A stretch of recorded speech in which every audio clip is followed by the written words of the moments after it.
Sa Cotabato, tapos dahil sa training namin sa PMA, ang ginawa ko, gumawa ko ng improvised landmine. Engineer nga eh. Kasi yung engineer ng araw, truck yung supply namin ng dynamite eh.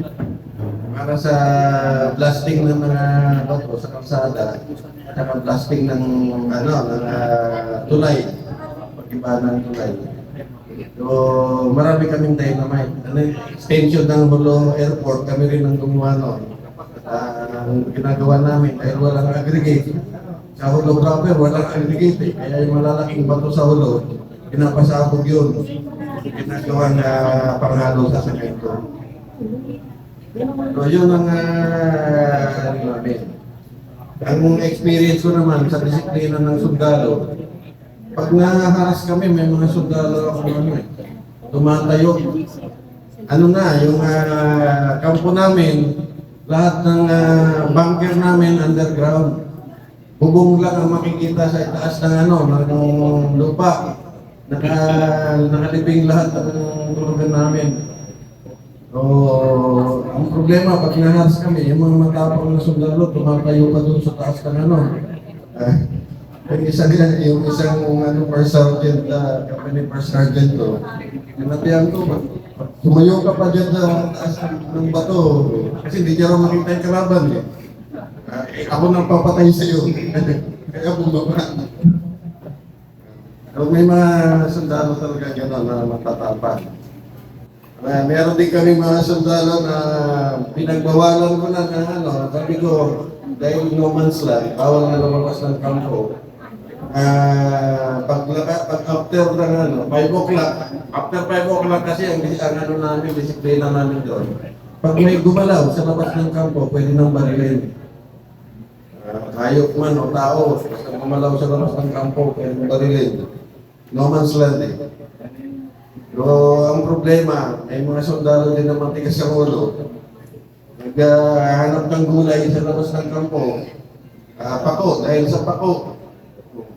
Ang problema nila, naggugulay sila sa labas after ng operation ng PIP-IB.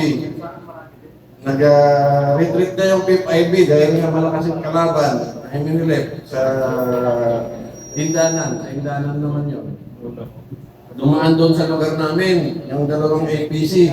Nakita yung yung mga naggugulay doon sa akala nila civilian. Binanatan ng 50 caliber. Kaya namatayan ako ng dalawang sundalo doon. Naggugulay lang sa labas ng kampo. Yan ang ganun ng mga disiplina na nakapunta namin. Ang araw. Ito naman si Deal Palparan, First Lieutenant, kasama kami, 24th IB siya, katabi ng kampo namin. Mag-operation sila, sabi ko, sir, pwede ba sumama yung mga sundalo ko kasi walang experience sa gira eh. Pwede bang sumama mga sundalo ko sa operation ninyo? Sabi niya, sige, SB si General Palparano. So, kinabukasan, may report na mga 40 kalaban na iminilip. Siguro mga mga 2 kilometers from our camp. So, operate ang 24th IB. Kasama na kami. Pero konti lang kami. Isang kumpanya ng engineer doon, alam niyo ba kung ilan ng tao? 13. Sa lumang land pa yun, ha? Mahirap pa talaga ang buhay ng araw. So, ganun ang naging experience namin. Nung mag-operate ang 24th IB, sabi ko, sir, may mga sundalo ko sa dito lang kami sa likod. Para maka-experience lang, makarinig man lang ng putok. Para hindi naman matatakot. So, yun, nung matake yung dalawang APC, sa kampo ng Emirate, hindi naman nila akalain na fully armed pala yung mga bago pala yung armas ng Emirate. So, hindi lang pala po nilang karaban. Kasi mabilis mag-reinforce yung Emirate ng araw. So, more than 40. Umatras yung dalawang APC. Atras, nag-retreat pa yung 24th IB sa Panapan. Si General Palparan, nagdaplisan sa may mata. Nagdaplisan yung si General Palparan sa encounter. Ayun ang experience natin ng Jeff Porto. Hanggang ngayon, hindi ko pa rin Jeff Porto. Sabi niya, kung iwanas ng loob doon, wala ko nang magawa eh.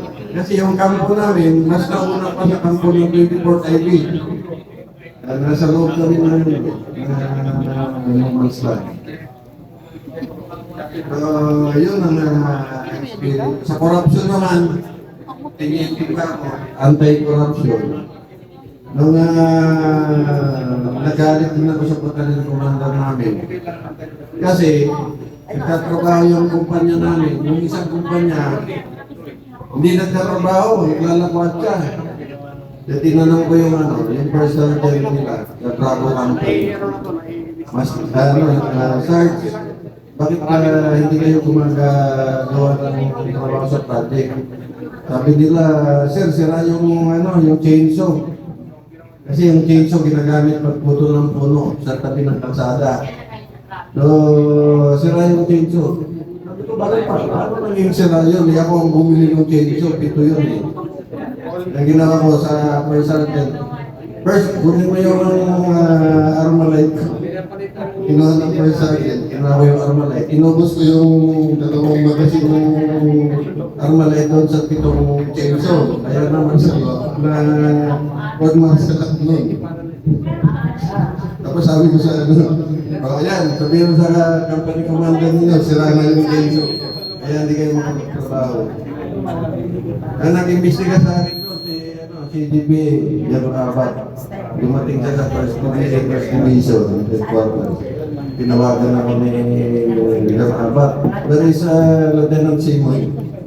I-report ako sa CGPA. Bisita siya. Ang sabi ni Jaro Abat ko, pagkarinig ko, nagwala ka ako doon sa batalyon. Sir, ganito ang istorya. Sinento ko sa kanya. Sabi niya, don't you know that you can be discharged? Okay lang siya sa akin. Kung ano yung okay lang sa akin. Very good, sabi niya. You go back. Kaya na sir. Ang picture doon na lang. Ganon ang experience ko sa field. So, cut the story short. Kung naging deputy camp commander naman ako sa SPA, sa Port Bonifacio. Naging na ako, senior na ako.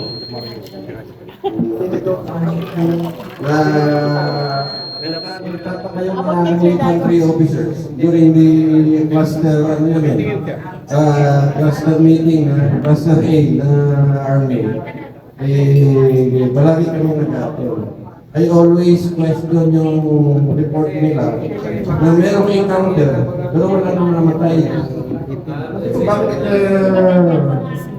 ang daming report ng infantry na encounter? Ang sinasabi, may nakita lang silang dugo pero wala nang namatay. Ilan ba yung kalaban? Meron sabi 3, meron 6. Hindi nyo na nakapatay. Tatlo lang po na yung kalaban. Nagtanong yung mga senior officer sa akin, I was already with them. Natanong lang yung mga staff ng SPA. Bakit? Marami ka bang SPA? Hindi naman nila alam na galing na ako ng isa. Tina-question nila kung bakit daw ako nagtatanong tungkol sa infantry operation. Sabi ko, matagal na rin kami nag-operate. Sino ba sa senior officers ng Army na naka-experience ng 128 encounters? Wow, dami nun ah. Buti buhay pa kayo sir, no? Buhay pa nga yun. Kasama ka mo. May anting-anting ka sir. Hindi, kasi sa isap ng araw, ang ginagawa, before I return to the engineer, ang ginagawa ng isap ng araw, talaga naghahanap ng NPA kalaban. So, naghahayahan sa Davao, ay 111 former Sparrow unit members. Pero itong mga Sparrow unit members, pag sinabi mo na patayin yung tao, kahit na nag-iisa lang yan, kaya niyong patayin yung kalaban. Basta may utos. So, ang gusto naman, ang experience ko. So, siguro, hindi na ako, sabi ko na sa HPA, hindi na ako dapat, kung medalya din naman ang bibilangin, 35, triple M lang naman ako eh. Wow! No. Triple A, Bawal mahirap sa amin yun. no, ng merong experience device. Oh? So, ang bronze class mo is 14. Sir, isang M nga, hirap na Bawal din sa amin ang gold cross kasi GSQ unit yung isa. Bawal nung araw, bawal pa yun. Ang DSS ko is ano lang naman, 8 lang naman. Sir, may tanong ako, sir. Oh. Ilan na napatay mo? Ha? Tanungin ko kung nakakain na ba ako ng butak ng tao. Ay! Yan nga, sir. Nakakain na talaga, sir. Yung commander ng Ilaga, ang nag-train sa Ilaga, sa Grato Tabato, yung tatay ko. Ah, talaga? Sundalo din kasi yung tatay ko. Ang ilaga ang kinatatakutan ako. Retired general din yung tatay ko. Kaya lang hindi rin siya kilala sa akin sa AFP. Ayaw na magpasay ng Manila, kaya doon siya nagkilala. So, ibig sabihin, sir, nakakain na kayo ng utang ng... 30 years sa Mindanao.